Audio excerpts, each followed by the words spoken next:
The Zairja is an instrument based on the idea that, at any given instant of time, everything is related to everything else. This idea may have originated with the Taoism of ancient China, but in the 12th century, Arabic, Jewish, and Christian scholars invented a kind of backwards computer, not stacking up cards to calculate a result, but something that showed how the cards were stacked in the first place. Raymond Lull, the Catalan mystic, famously used the Zairja as a machine to produce spiritual transformation. This was the Zairja's most famous time. Lullism was popular in Europe for over 2 centuries until the Jesuits killed it in the 1500s.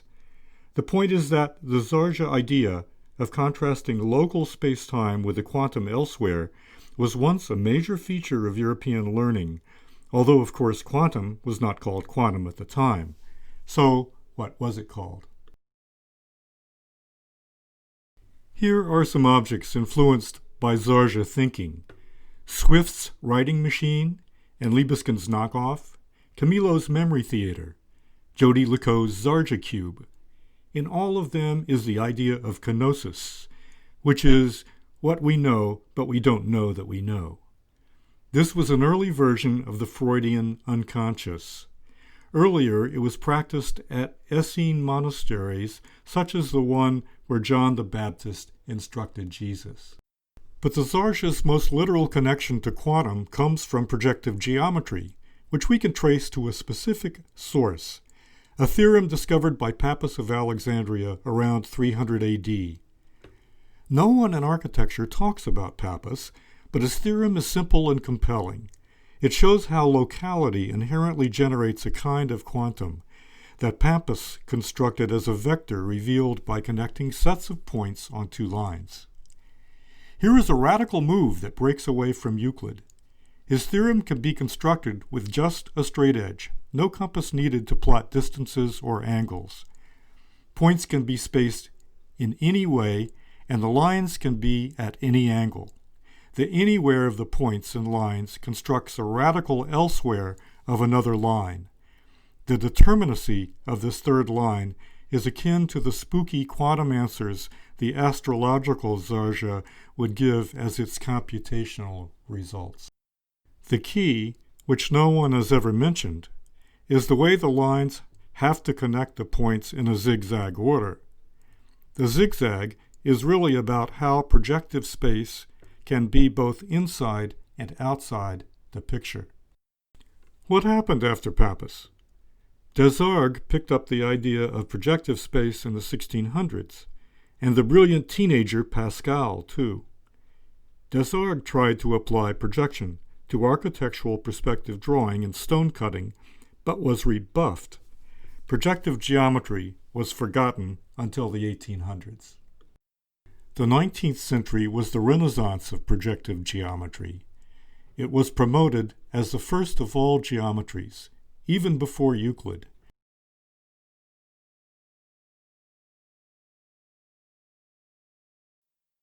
Today, this discovery has been replaced with the false idea that you would begin with Euclid's 3 dimensions and just add new ones to get non-Euclidean geometry. This is architecture's idea today for the most part. But Pappus had combined pairs of points in a way that related the space of representation directly with the act of representing. This was identical to the self-intersection logic of the uncanny, the basis for the Zairja. The ethnological uncanny came first, then projective geometry, but then the Zairja reinstated the uncanny. The point is that the logic of cross-inscription has never changed.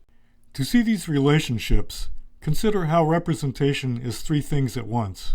First, it appears to be a sample of a 360-degree virtual reality. For example, a landscape where a painter shows up one day. The painter splits the 360 degrees into halves, a viewed space and a construction space, to be later occupied by the viewer. But for the audience to experience the virtual world effectively, the painting must again expand to a full 360-degree virtuality. The viewer's presence actually makes it more than 360 degrees. we could say that it's a supersphere. The viewer's passage must be sublated in order to enjoy the full range of virtuality. It shrinks to a less than nothing to make room for the supersphere's greater than everything. So if the painter tries to put it back in, he gets a bad infinity. But what has just happened? The painting has converted an internality to an externality, and at the same time the viewer's externality has been internalized. The virtuality of the representation has appeared thanks to a second virtuality that is effective as long as it has disappeared. This second virtuality is the topology of Pappus's extra line, the model for the liminal passageway in and out of virtual space. Magritte has described it perfectly by showing how the flat screen must curve into a cylinder, open briefly to admit the viewer as a ghost on a tourist visa. For example, if a fully representational Waldo exits stage right, he appears immediately from stage left, because our literal 180 degrees is really less than zero in the topology of projection that serves the panoramic virtuality of illusion. When something exits the frame for Euclid, it has to go to the wings of the stage in the viewer's world. But in projective space, it circulates in a way that resists representation. So Waldo scoots off the right of the screen only to return immediately on the left. Projective space restores the full virtuality of the imagination by incorporating infinity in a material way. The other name for doing this is anamorphosis, where a mysterious blur pops into sudden intelligibility when we stand at the right viewing point.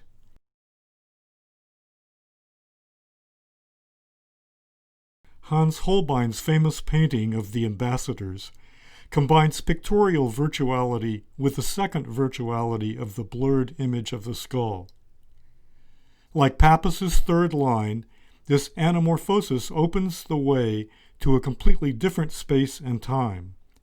For Holbein, the second virtuality was the apocalypse, which he carefully referenced by means of angles and the over-exact dating of the painting on the back of the panels. Anamorphosis has many forms. The only rule is that whenever Euclid breaks, projection delivers an astounding truth. The trick of splitting, then recombining half views of the face, shows that a picture can be zigzagged to reveal a Jekyll and Hyde living in the same body. This returns us to Pappus's rule of crisscross. Calvino's novel, Castle of Cross Destinies, is a great Zairja. Travelers passing through a charmed forest lose their ability to speak. They find themselves with nothing to do after dinner at the forest's only hotel, so they tell stories using tarot cards. Calvino, a member of the Oulipo group that had no trouble mixing poetry with mathematics, worked out a matrix whose images could tell, optimally, all the stories in the world by selecting different rows, columns, and diagonals. This is combinatorial synchronicity taken to the limit. Here is a picture of a real Zairja in action.